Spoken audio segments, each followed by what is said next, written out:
Fala aí galera que tá ligada no canal, tudo bem com vocês? Pessoal, mais uma diquinha rápida e sem mistérios como sempre. Pra você que já é inscrito no canal, sabe que aqui não tem enrolação, não tem mistérios. Vamos pra mais um vídeo. E é isso aí galerinha. Seguinte, você aí tá com um barulhinho, um toque-toque, um barulhinho chato aí na dianteira da suspensão do seu veículo. O que pode estar acontecendo? Esse aqui, galera, é um Hyundai i30, tá? Hyundai i30, o cliente trouxe pra gente aqui, falou que tava com um barulhinho. Andamos com ele, realmente tava fazendo esse toque-toque, um barulhinho chato, incomodava bastante. Esse carro aqui tem um probleminha, né, na bucha aqui da caixa de direção. Quem tem aí, quem é proprietário desses carros aí, Hyundai i30, como eu citei, sabe que tem esse defeitinho aí crônico. Mas enfim, não era o caso desse aqui, tá? Fizemos o teste aqui, tá normal. Olha o defeito aqui, galerinha, ó. Olha essa danadinha aqui, ó. Quem aí já pegou esse defeitinho aqui, ou que sofreu com esse defeitinho, sabe que a bieletinha, tá, galera? A bieleta desse carro aqui, ó, já foi pro espaço, ó. Já estourou a coifa. Aqui dentro, galera, vai uma graxa. Aqui tem um pino, tá? Tem esse pino com rosca, um pino esférico aqui dentro. Aqui dentro tem a buchinha de nylon com uma graxa para lubrificar.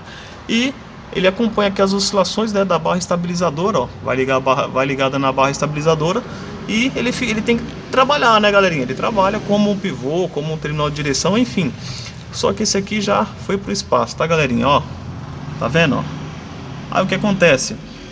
A coifinha dele acaba às vezes estourando, entra sujeira, né? Essa sujeira às vezes acaba riscando ali o nylon, enfim, e perdendo a lubrificação, e acaba fazendo esse toque-toque, um barulhinho chato.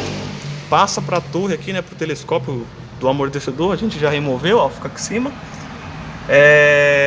Acaba passando para a coluna de direção, enfim, e você sente isso aí lá no volante, incomoda bastante. Só que é um defeitinho simples, tá bom? Como você pode estar fazendo o teste? Tira a bieleta, tá, galerinha? Tira a bieleta aí, ó. Você balança ela, se você vê que ela se move com muita facilidade aqui, ó, pode trocar, tá, galera? Pode trocar, que provavelmente vai sanar o defeito aí, tá bom? Uma dica importante: você vai trocar a bieleta, nunca, galera, que quando a bieleta chegar, a bieleta nova, você monta do jeito que tá? Você tem que mexer ela, ó. Uma diquinha bacana pra vocês aí, ó. Bieleta nova, tá? Comprou a bieleta, chegou, mexe ela, tá? Mexe ela, por quê? A lubrificação, ela vai se distribuir aqui dentro, ó. Aqui dentro tem a buchinha de nylon, ó, vou tentar mostrar aqui, tá? Aqui dentro tem a buchinha de nylon, um copinho. A lubrificação vai se misturar, ela vai assentar, e aí o serviço fica 100%, tá joia? Pessoal, esse vídeo aí foi útil. Curta, compartilha, não se esqueçam de se inscreverem. Deixa o seu comentário, o canal tá aberto aí para vocês, tá? Deixa seu comentário aí, sua dúvida, que na medida do possível a gente vai estar respondendo aqui. Um forte abraço, nos vemos aí no próximo vídeo.